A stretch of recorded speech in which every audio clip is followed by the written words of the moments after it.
(711 AD), year 89 of the Hijra. I begin my tale as the winds throw the sands up into a centrifugal spiral, forcing the men and horses to take refuge and shield their eyes. I cannot help but notice how the camels stand tall, undaunted. We are a people of the horse, but we have the resilience of camels as well. Invaders have swept through this land for centuries, and yet we Berbers have remained powerful and strong-willed. Until now, we have only rarely ventured outside of our homeland on a path of conquest. All of that is about to change. A man named Tariq ibn Ziyad has sowed the seeds of ambition in the minds of warriors and simple herdsmen alike, and we prepare for war. Tariq is not as other men. Formerly a slave, he rose to be a brilliant general. Strong, charismatic, and tactful, he is also one of our own. Thousands of men flock to his banner, and men who formerly shunned the thought of venturing across the sea now eagerly board the ships destined for Iberia. With Allah as my witness, I shall truthfully record the events to come, for good or ill. Racked by fear and treachery, the slow Visigoth forces fell easily to our agile horsemen. Thousands of men lie dead, and although they were our enemies, the Visigoths fought valiantly and honorably. It is a melancholy thing to see their corpses left to the crows and wolves. As we entered the city of Cordoba, men stared in awe at the architecture and riches on display. Now is no time for resting, Tariq tells us.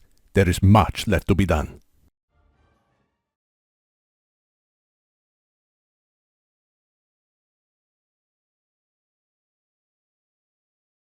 (712 AD), year 90 of the Hijra. Banners billow in the wind, and the tips of spears glisten in the sun as hundreds of soldiers ride by.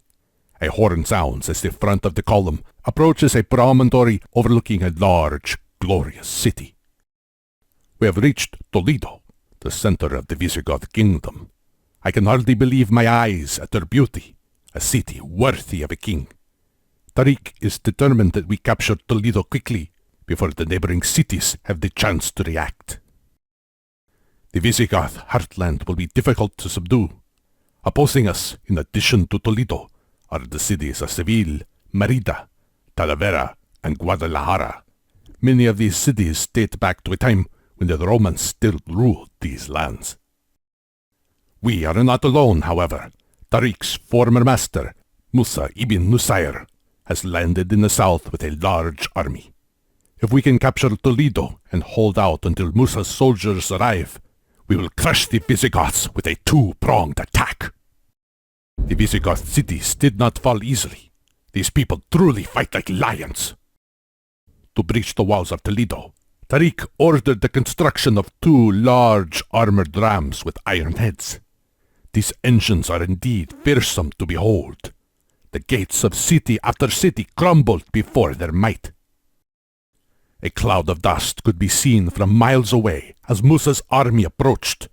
After having breached the cities of Seville and Merida, they were laden down with the spoils of war. Both armies rejoiced at their success with much revelry.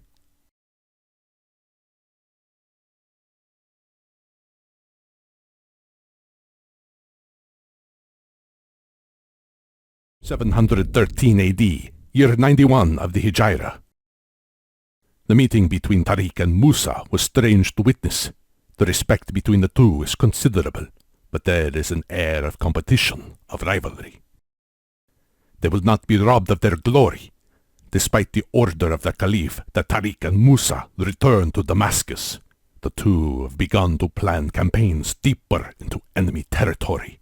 Dividing the army, Tariq strikes north, while Musa targets the city of Zaragoza.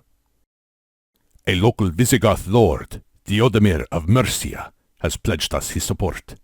Home to a strong army and a thriving economy, Mercia will be a potent ally. However, we have a new and dangerous enemy.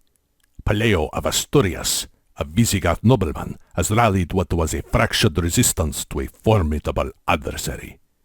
In his dominion in Asturias, a large army gathers, preparing to attack. If we can weather the storm that is sure to come, with the blessing of Allah, we may even be able to conquer as far as Septimania. Septimania and Ebro Valley have fallen beneath the heel of our glorious armies, but we have not achieved a complete victory. Tariq and Musa were forced to return to Damascus, and without their leadership, we'll find it difficult to defeat the Asturians. The future of the conquest looks bleak. I shall continue to chronicle the events ahead, though I fear that our land may fall victim to invasions and internal strife, like so many other kingdoms before us.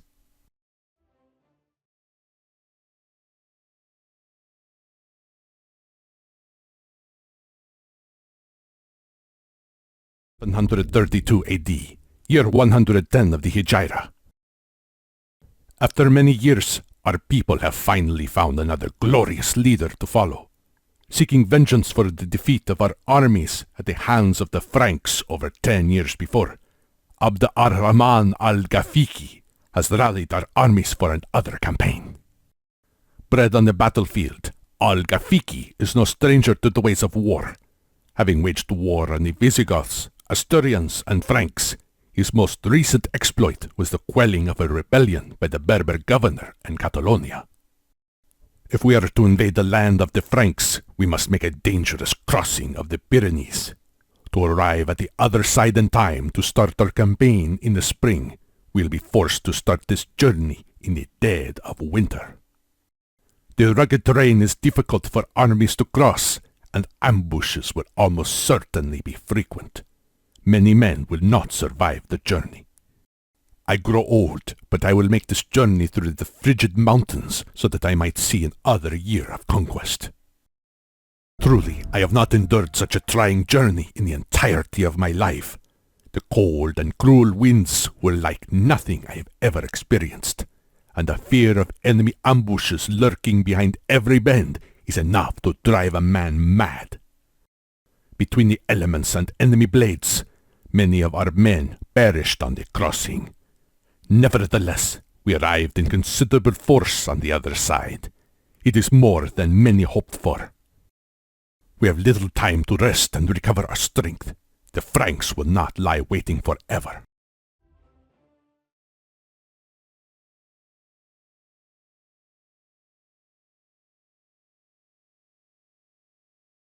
732 AD, year 110 of the Hijra, a month since we crossed the Pyrenees.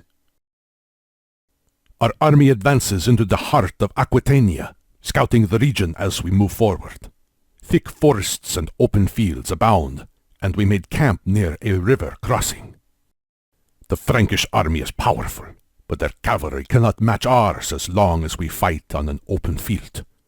Using our mobility to our advantage will prove quite important in the battles ahead.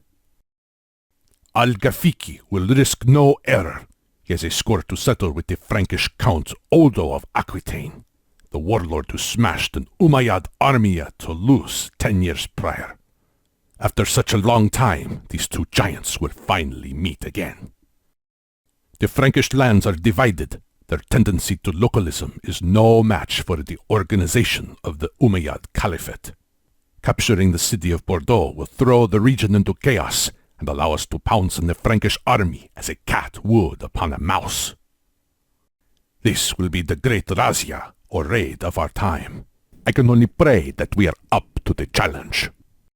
With the blessing of Allah, the horn announcing our success sings a loud, shrill tone that echoes over the countryside. Upon hearing of our approach, Odo's army descended upon Bordeaux, only to fall beneath our hooves. Another Frankish army hastened south, but was no match for our brave, seasoned warriors. A bloody battle ensued, and afterwards the Franks lamented their defeat, saying that God alone knows the number of the slain. With the Frankish army defeated, there is little standing between our glorious forces and eternal glory as the conquerors of Europe. For centuries, history will remember us as the courageous warriors who defeated countless kings. I dare say few would have thought so many years ago that any of this would be possible.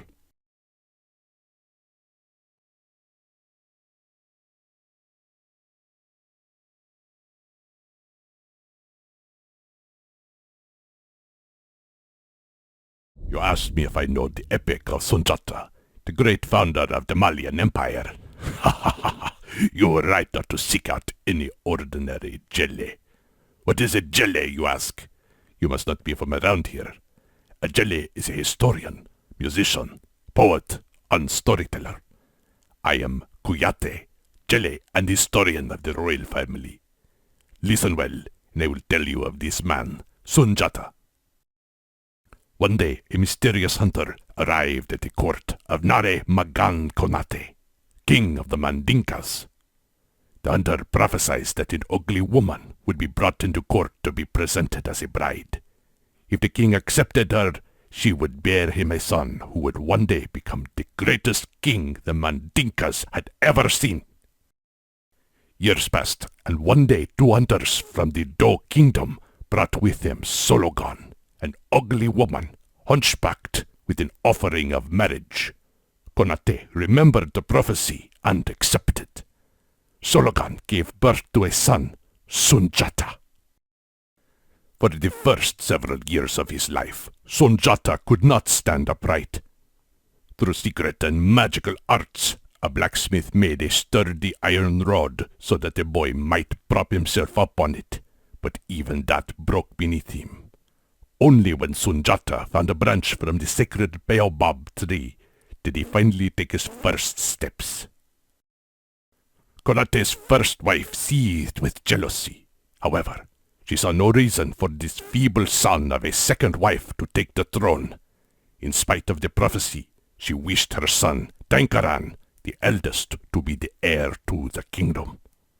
When Konate died, she exiled Sologon and Sundjata.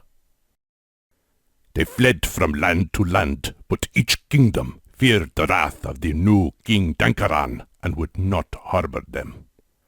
Only the Mima, far to the south, did not fear the Mandinka. They are a people of proud warriors. Among them, Sundjata learned how to hunt and fight. He left his disability behind and became as fierce and strong as a lion. Before long, he was ready to take back his rightful place on the throne. When he arrived, however, he found war already upon the kingdom. Soso warriors from the far north had overrun the capital on the river, slaughtered the fearsome King Dankaran and all of the royal family, and claimed the land of the Mandinkas for their lord, Sumanguru. Sundjata barely escaped the raiding parties ravaging his homeland. As the only surviving man with a claim to the Mandinka throne, Sundjata would never truly be safe from the grasp of Sumanguru. Sundjata knew that he must tread carefully until the time was right, and hide from the Soso scouts until he was strong enough to strike back.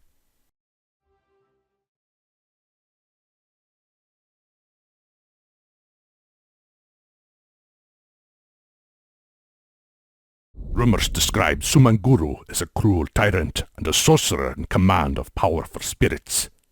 He was said to possess a magical balafon, which would grant him victory if he played it. He could not be injured except with the spur of a rooster. The whispers abounded. Regardless of the rumors, he was above all an ambitious conqueror from the west seeking to seize the lands of the old empire of Ghana for his own.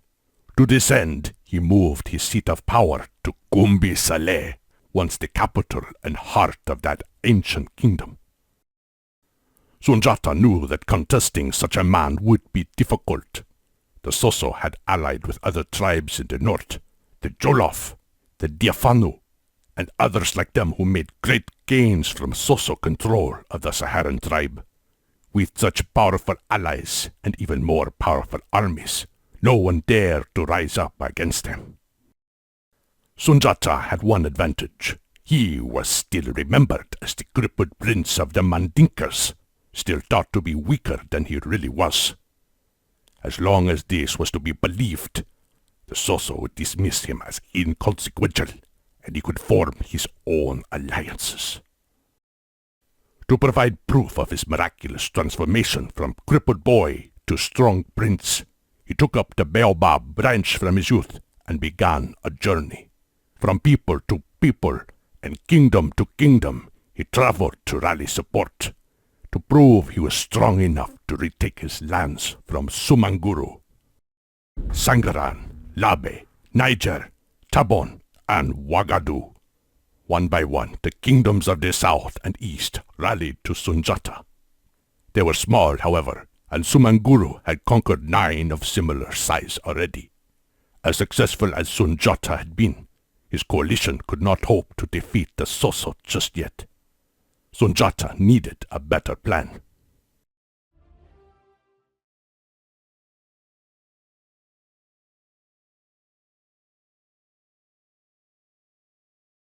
As the sun sank between the trees, making its way ever closer to the horizon, a trader arrived. His turban and garments marked him as a foreigner long before he spoke. His thick accent betrayed his Arabic origins. He spoke of his desire to see the young prince on the throne, and boasted of the great deposits of gold in Sundjata's lands. Even so, traders like him could not access it, not with Sumanguru in power. The tyrant had given his allies control over the gold and salt trades, and merchants were left at their mercy. The Arabs spoke of the gold and salt trades as if they were the flowing blood of these kingdoms. If the blood no longer flows, the beast is dead. Sundjata thought for a long time about the merchant's words. The next day, he assembled a band of raiders. If trade was the blood of Sumanguru's empire, then Sundjata would attack its throat like a lion pouncing on its prey. Sundjata raided with unbridled success. With trade diverted into Mandinka lands, allegiance to Sumanguru began to waver across his empire. Sundjata put the gold he gained to good use, assuring that his people and allies profited from the new riches. He had proven himself not only an able commander, but also an able king. He enjoyed good relations with the Arab merchants, and often invited Muslims to his court. Eventually, Sundjata himself converted to their faith. With his newfound successes came greater attention, though. Every city in West Africa bellowed the name of Sundjata, the lion, king of the Mandinkas, the king of Mali. Sumanguru could no longer afford to dismiss the once crippled prince. He assembled his armies for war.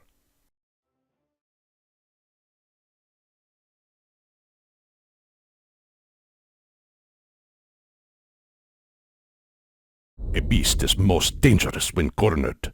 Sumanguru was no different. He struck southward into the Kangaba heartland, where he had slaughtered the Mandinka royal family once before.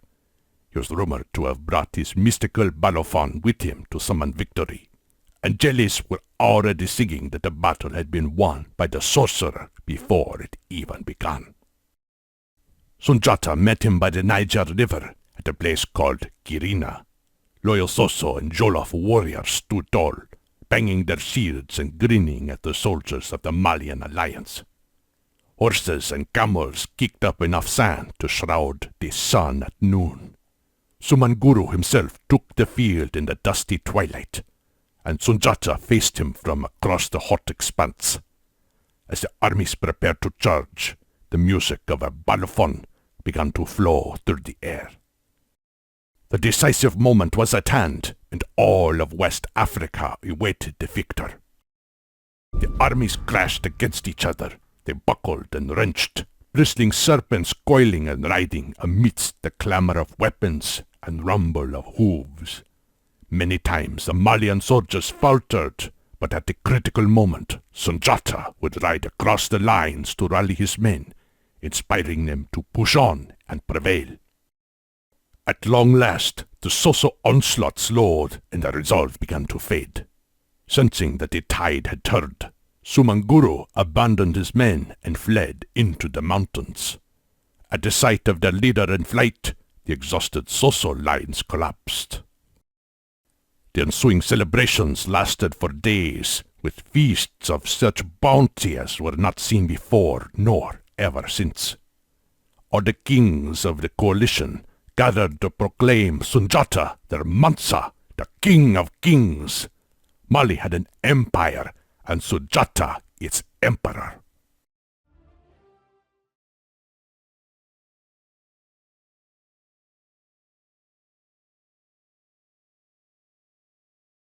Mali now dominated the land on both sides of the great river. Mansa Sundjata reigned freely from the gold mines of Bambouk to the city of Gao. But it was not enough. Sumanguru fled to a stronghold of Gombe Saleh, still wreaking havoc wherever he could. As long as he lived, he would be a threat to the peace of the realm. Sundjata called upon his men once again, began a long siege of the mighty Soso capital, the former seat of the Ghanese Empire. Sundjata would not be denied his final victory. With peace in the empire and his ancestors avenged, Mansa Sundjata settled well into his role as the ruler of Mali. In peace he was effective an emperor as he was in war, building markets and mosques across his lands. He was a model for all emperors to follow, making his country a center of learning and culture at the edge of the Sahara. For centuries afterward, peace and stability reigned. And so I remain to tell his story. Balafaseke Kuyate is my name, his humble family historian, a jelly of superb bloodline and patronage. And this is Sumunguru's balafon, which I stole before the battle at Karina, and played that day to inspire the victory of Sundjata.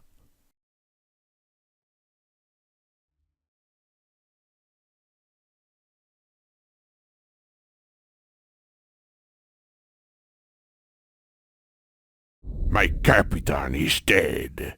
Tell King Manuel that the red blood of Francisco de Almeida, conqueror of the Indies, stains a white beach at the edge of his empire. After braving Spanish knights, Berber horsemen, and Indian elephants, it was the king's lost faith in a devoted servant that took his life's breath. Lies they whispered in our king's ear. They called Dom Francisco mad with lust for power, riches and glory. Those jackals, those men who had never set foot on a swaying caravel in a monsoon, or felt the heat of the African sun sting upon a redder neck. Was not my Capitan's devotion measured in the sweat and blood he poured across 3 continents and 3 oceans? I was a boy with the battlefield of Toro, birthed the legend of Don Francisco, while the last of the Moors hailed in Granada, the Christian kingdoms of Iberia warred for the throne of Castile. King Henry had died, leaving his kingdom to his daughter Juana, wife of King Alfonso of Portugal. The union of the 2 lands was celebrated in our country, but for the ambition of a queen, it was not to be. Queen Juana's 25-year-old aunt, Isabella, sought the throne for herself. Her powerful husband, the King of Aragon, led his army into Castile to seize the crown for his wife and unite that kingdom with his own. The armies of Aragon and Portugal met near the city of Toro to decide the fate of 3 kingdoms. Despite the successes of Don Francisco and Prince Juan, the Battle of Toro was indecisive. After 3 more years of war, a compromise was reached. Isabella was crowned Queen of Castile, uniting that kingdom with Aragon into a unified Spain. In exchange, the wise King Alfonso, attuned to the changing times, received Spanish assurances that the African coast and the waters and lands to the east were a Portuguese dominion.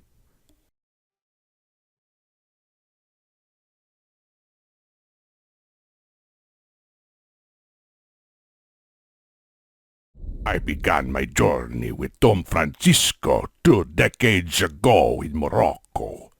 13 years had passed since the Battle of Toro, and the grizzled soldier had risen to be an esteemed counselor to King Juan. Courtly life did not suit my Capitan well, however. He convinced the king to send him to Africa to fight the Moors. King Alfonso had conquered the Tangier coast before the war with Aragon, but Portugal's hold on Muslim Africa was tenuous. Barbary pirates menaced the coast, and Berber tribesmen emerged from the lifeless deserts in fierce raids. Against these predators stood a fragile outpost of Christendom on an island in the Locos River. The garrison was led by a soldier named Alfonso de Albuquerque, whose path would cross with ours again in a different world.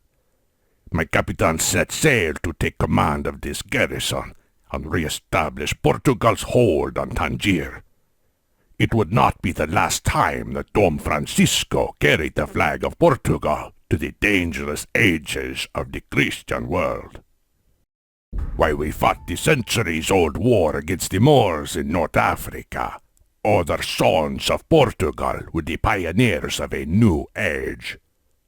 On small, leaky caravels, they took the first daring steps from Europe and lifted a shroud that had obscured our understanding of the wider world for a millennium.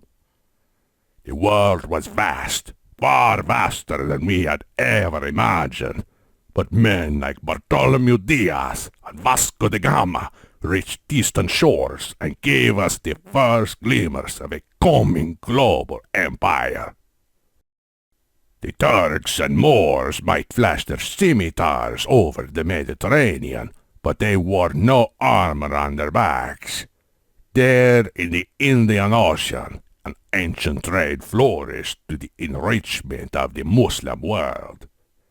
Armed with cannons and ships built to withstand the storms of the Atlantic, the sons of Portugal would fall upon this world like a famished lion in the fold.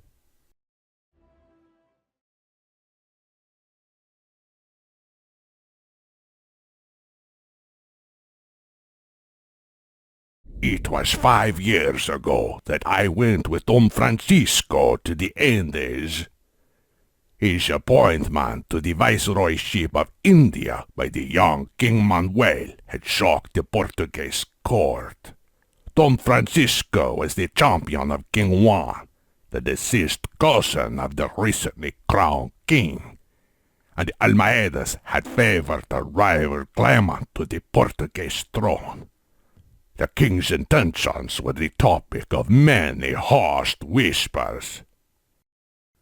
We sailed for many months across the edge of the world, preyed upon by pirates, storms, and disease. But as our leaky ships rounded the southern cape of Africa, we saw the first glimmers of the riches of the Orient. 3 mighty citadels guarded the lucrative trade waters of the Swahili coast, where the merchants traded ivory, gold, spices, and jewels from the innards of Africa to the fringes of faraway China. Weathered by the long voyage, Don Francisco sought trade and hospitality from the first of the citadels, but their stubborn ruler, an usurper who had slain the rightful sultan, arrogantly closed his gates to us.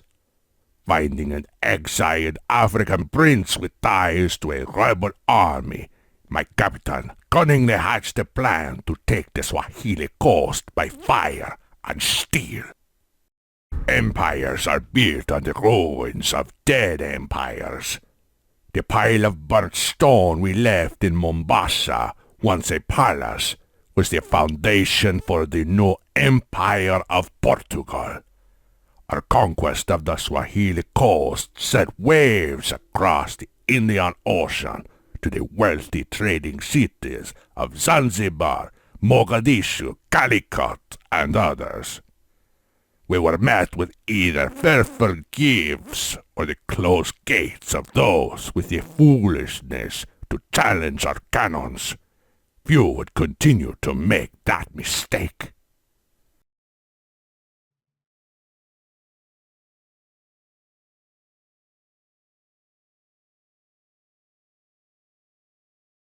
After months at sea, we reached our goal, the rich Malabar coast of India, land of 1,000 gods, and a haven for spices, gold, and silver.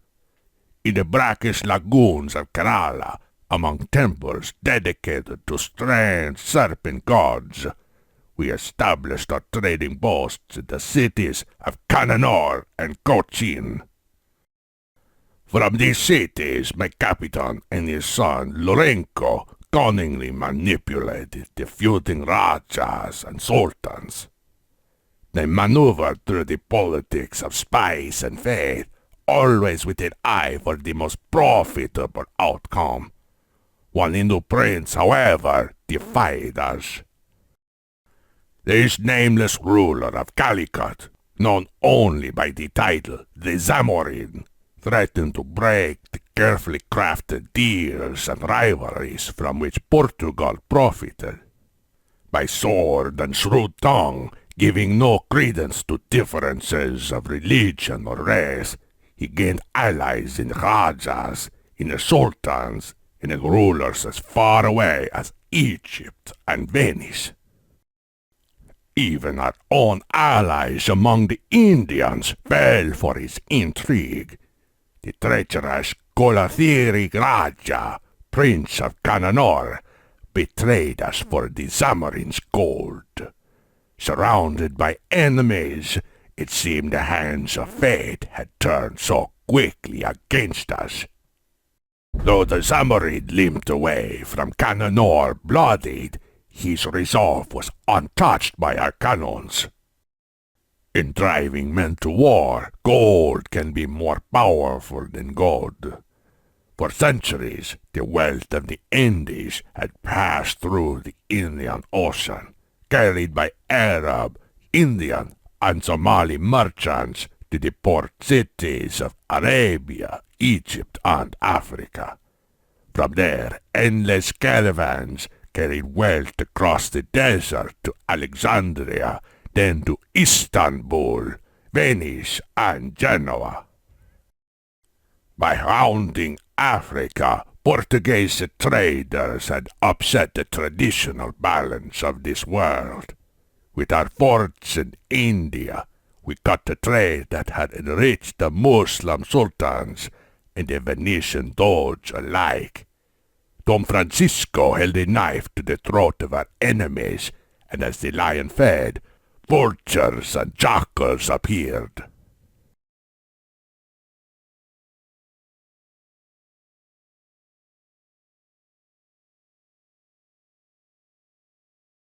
We had taken the other side of the world by storm, but our old enemies followed. As the Zamorin beat his war drums, Ottomans and Egyptians rallied to him. Their ships were carried over the desert and rebuilt by treacherous Venetians. In India, an unlikely Russian renegade called Malik Ayaz raised the Muslim armies of Gujarat in defense of the Hindu Zamorin. Gold had truly become more powerful than God. As this coalition of Hindus, Muslims, and Christians descended on us, liars and jackals flocked to the court of King Manuel. They filled his ears with lies that Don Francisco had betrayed Portugal and convinced the young king to dispatch an armada led by Alfonso de Albuquerque to relieve my captain of the viceroyship. Don Francisco, however, was in no mood for politics. Tragedy struck off the coast of Chol.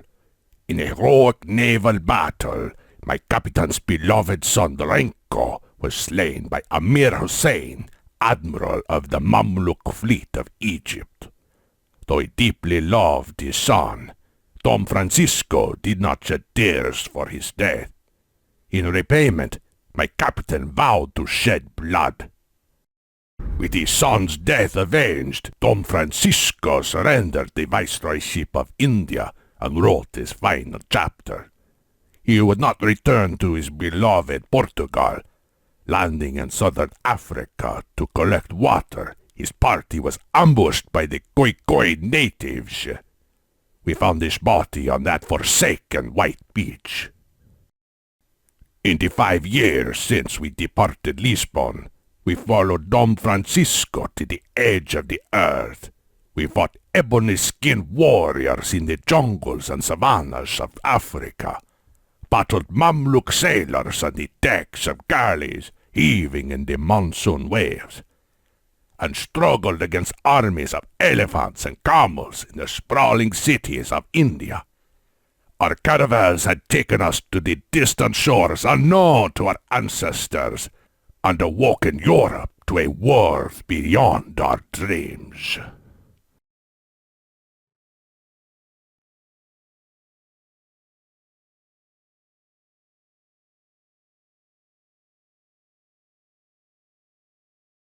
Aksum, the heart of our empire, the cradle of Ethiopian civilization and culture since antiquity. Even so, every time our caravan stops here to sell its wares and acquire necessities for the village, the city seems less grand. More roofs need thatching, less shops are open, and even the shouts of the hawkers are ever so slightly less audible. My son Daniel doesn't notice, of course. For his 12th birthday, I promised that he could travel with the yearly caravan and see Aksum for himself. Ever since we entered the city, the boy has stared in awe at every building. The city is indeed a marvelous sight for a country lad living in the northern highlands. As we passed a temple, Daniel abruptly stopped. "Father," he whispered, his eyes fixed on the golden curtains. "Have you ever seen such a treasure? Why does nobody guard it? Are they not afraid of thieves?" I could not help but smile before replying. "Why hire strong arms when even the queen dares not take them, my son?" A deep frown creased Daniel's brow. "Don't you lie to me, father. Surely a queen can do whatever she wishes." The boy apparently did not know the story of his ruler yet. That needed to change. "Sit down, son," I responded, directing Daniel to the stairs of the temple. 40 years ago, when our queen Yodit was but a princess, she discovered the very reason why those curtains do not need any guards. The boy sat down, leaning close to hear the beginning of what was sure to be a truly wondrous story. Yodit was truly beautiful. Every lord in the empire contended for her hand, much to the displeasure of Gidajan, her nephew and the heir to the throne. Gidajan devised a plan to be rid of her, and the night he stole the golden curtains and hid them in her room. When the palace guard discovered the treasure, she was locked in the deepest cells. Daniel gasped loudly, but quickly covered his mouth and urged me to go on. Luckily, there were some who refused to believe the accusations. One loyal captain, named Samuel, helped her escape through a secret tunnel. As long as she stayed in the Aksumite Empire, Yodit would never be safe from Prince Gidajan. Her journey had merely begun. Daniel laughed with joy. I knew Yodit would escape Prince Gidajan! After a few seconds, his face became more serious. But how did she become queen if she left Ethiopia, father? He finally asked. Indeed, a good question, Daniel, but we must be going, I responded while lifting him up. The sun is already descending. We still need to visit the market. Mother will not be pleased if we return to the village without a gift for her. If you help me find one, I will tell you how Yodit fared in exile. That promise put the smile back on the lad's face.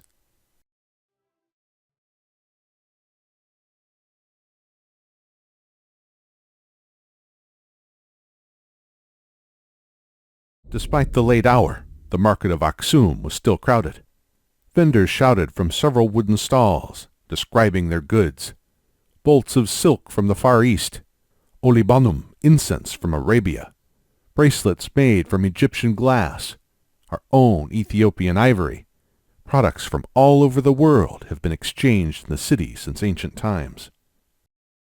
At every stall, Daniel was enthralled by some exotic item he had never seen before. Not a very good situation to start bargaining, but I could not spoil his mood just to save a few coins. In the end, we settled on some beautiful golden earrings for Mother. She had always liked jewelry.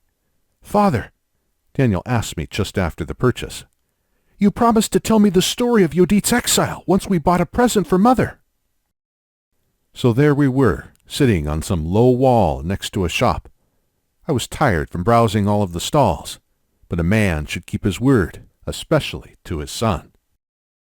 Sighing, I began.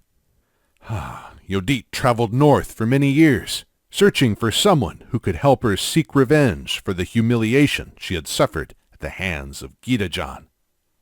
Eventually, when making camp near the border of Egypt, a princess heard a rumor that perhaps presented the opportunity she had been awaiting. The Syrian prince, Zenobis, was traveling the region looking for a suitable bride. But how could she, an exiled princess, convince such a powerful man? Of course, Zenobis was impressed by Yodit's achievements. He went looking for this famous princess and asked her to marry him. I concluded. Smiling broadly, Daniel responded. Queen Yodit is truly a strong woman, father, but how did she... I quickly raised my hand to stop him. No, son, no more questions now. It will soon be dark. We need to return to the inn. A meal will do us both much good. Daniel looked disappointed. My, the boy was fond of this story. Perhaps I'll tell you about one of her great victories before going to bed. I conceded before leaving the market.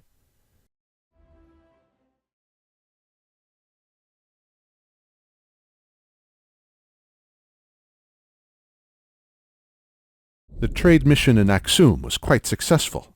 I sold all of my grain and bought some casks of wine, olive oil, and spices. Those goods would be sure to fetch a good price at home. Perhaps I will even be able to afford another cow. The door opened with a loud creak as Daniel returned from checking on the camels. I looked up from the accounts and rubbed my eyes, tired from reading by the light of a single candle. Everything all right with the camels? I said to greet the boy. He only nodded, so I continued. Perhaps we should go to bed. The caravan will leave early tomorrow. We have a long way back home. Daniel barely suppressed a yawn before answering. I am not really tired, Father, but since you said you would tell a bedtime story about Yodit, I might as well go to sleep early. The room was decent and clean, but small. There was only one bed for both of us, as renting 2 rooms in the city would have been expensive. I took my shirt off and lay down next to Daniel before resuming the story. After marrying Prince Zenobis, Yodit had to be patient for her vengeance. Her husband had to become king and build a larger army if they ever were to defeat the mighty Aksumite Empire. The boy suppressed another yawn, but then turned his head to listen closely. 5 years had passed since Zenobis had taken the throne when Yodit learned that the Aksumite king, Dagnajan, was planning a military expedition to the east. If she could send an elite force to ambush and kill Dagnajan, the Aksumite Empire would be severely crippled. A daring but promising plan. When the news of Dagnajan's death reached the city of Aksum, both of his sons tried to seize the throne for themselves. A civil war broke out, and the once so mighty empire began to crumble. Of course, Yodit. A soft snoring drew my attention to Daniel. The lad was already sleeping.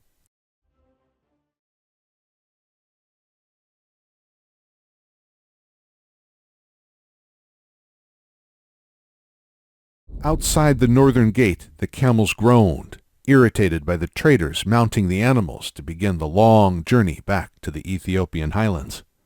Daniel was already in the saddle, keeping a firm hand on the reins to avoid the camel from wandering off. He looked eager to return home. Drivers urged their animals forward with loud shouts and cracking whips. Slowly, the long-stretched caravan began to move. As I took my place next to my son, the sun slowly began to rise above the hills. Not far from the gate, we passed a field of great stelae. Some stood tall, reaching for the sky, but most lay toppled, their pieces scattered over the ground. "Father," Daniel asked, looking up at the towering stelae, "when we entered the city, you told me that these stones marked the graves of ancient kings. Do you think Dagnajan is buried here as well?" I shook my head while answering. "No, my son. Those kings are long dead. Christian kings never used stelae to mark their burial place. Besides, the body of Dagnajan was never recovered. His 2 sons were far too busy trying to slay each other." "So you told me last night," Daniel replied, suddenly remembering yesterday's story. "A perfect opportunity for Yodit to strike. Oh, Father, tell me all about it." I shifted my weight to sit more comfortably in the saddle before beginning. While the Aksumite Empire was divided in civil war between the brothers, Yodit ordered a fleet to be built. An invading force would cross the Red Sea and strike hard at Massawa, the most important harbor of the empire. Although Gidajan had managed to kill his brother and take the throne in the meantime, he had also lost the north to Yodit. Soon she would advance to the capital for the final battle. Daniel whistled through his teeth as I finished. "That must have been an exciting time to be alive, Father!" he exclaimed in admiration. Before I could dispel his youthful naivete about warfare, shouts arose from the front of the caravan to stop for the night. Had I actually spoken for the entire day?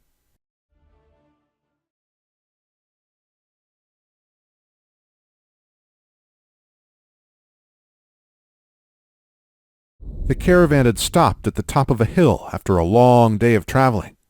The setting sun cast an orange light on the city of Aksum in the valley below. Some merchants sat around the campfire, sharing wineskins and roasting a goat. Others were already pitching their tents. Up here, the nights could be very cold. "It's strange how the city looks so small from above, as if I could pick it up with one hand," Daniel remarked. Lost in my thoughts, I had not heard the boy return from watering and feeding our camels. "Wait until you get back home, son, for our village will look smaller still," I replied, smiling. "Come, let us join the campfire and have some dinner. I am starving." Daniel had just finished his portion of goat.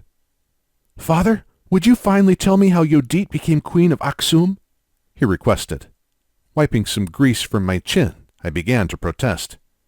Before I could finish, however, Tariq, an old, lean merchant with white hair, stood up. He stared fiercely at Daniel with his one eye.